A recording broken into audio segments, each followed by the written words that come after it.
সনাতন ধর্মে গরুর দেব হলেন সমস্ত পক্ষীকুলের রাজা, পক্ষীরাজ এবং শক্তির এক মহান প্রতীক।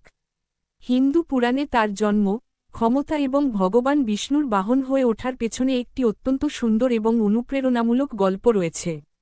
গরুর দেবের জন্ম এবং পরিচয়। পিতা মাতা গরুর দেব হলেন পরম জ্ঞানী ঋষি কশ্যপ এবং তার পত্নী বিন্তার পুত্র।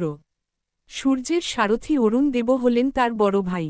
কশ্যপ মুনির আরেক স্ত্রী কদ্রুর, যিনি নাগ বা সাপেদের মা ছিলেন, সাথে এক ছলনামূলক বাজিতে হেরে বিন্তা দাসী হয়ে যান।